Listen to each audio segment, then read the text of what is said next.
এই ঠুনকো জীবনে তুমি কাচের দেয়াল। বাংলা নাটকের দর্শকদের কাছে ইউটিউব এখন অন্যতম জনপ্রিয় বিনোদনের মাধ্যম।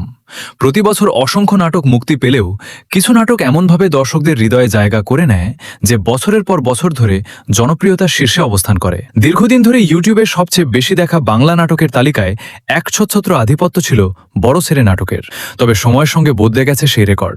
এক সময় শীর্ষে থাকা নাটকটি এখন নেমে এসেছে তৃতীয় স্থানে। তাহলে বর্তমানে ইউটিউবে সবচেয়ে বেশি দেখা বাংলা নাটক কোনটি, চলুন জেনে নেওয়া যাক। বর্তমানে ইউটিউবে সর্বাধিক দেখা বাংলা নাটকের তালিকার শীর্ষে রয়েছে শ্বশুরবাড়িতে ঈদ। মহিন খান পরিচালিত এই নাটকে অভিনয় করেছেন নিলয় আলমগীর, জান্নাতুর সুমাইয়া হিমি এবং তারিক আনাম খান।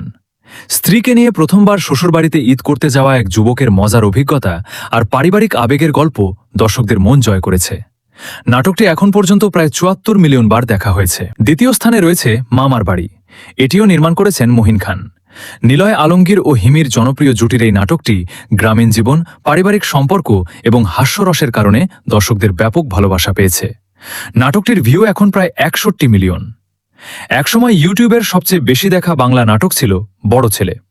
মিজানুর রহমান আরিয়ান পরিচালিত এই নাটকে অপূর্ব ও মেহজাবিন চৌধুরীর আবেগঘন অভিনয় আজও দর্শকদের হৃদয় ছুঁয়ে যায়। পরিবারের বড় ছেলের দায়িত্ব ও ত্যাগের গল্প নিয়ে নির্মিত এই নাটকটি বর্তমানে ৫৮ মিলিয়নেরও বেশি ভিউ নিয়ে তৃতীয় স্থানে রয়েছে। চতুর্থ স্থানে আছে সংসার আমার ভাল লাগে না।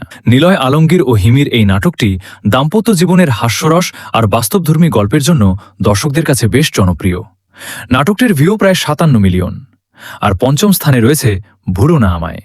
জাকারিয়া চৌখেন পরিচালিত এই নাটকে অভিনয় করেছেন মুশফিকার ফারহান ও কেয়া পায়েল। প্রেম, বিচ্ছেদ ও পারিবারিক আবেগের গল্পে নির্মিত এই নাটকটি এখন পর্যন্ত প্রায় ৫৫ মিলিয়ন বার দেখা হয়েছে। সব মিলিয়ে এই তালিকা আবারও প্রমাণ করে দর্শকরা এখনও পারিবারিক গল্প, বাস্তব জীবনের আবেগ এবং হাস্যরসের নাটকই সবচেয়ে বেশি পছন্দ করেন। আপনার দেখা এই তালিকার প্রিয় নাটক কোনটি, কমেন্টে জানাতে ভুলবেন না। আর বাংলা নাটক ও বিনোদন জগতের সর্বশেষ খবর পেতে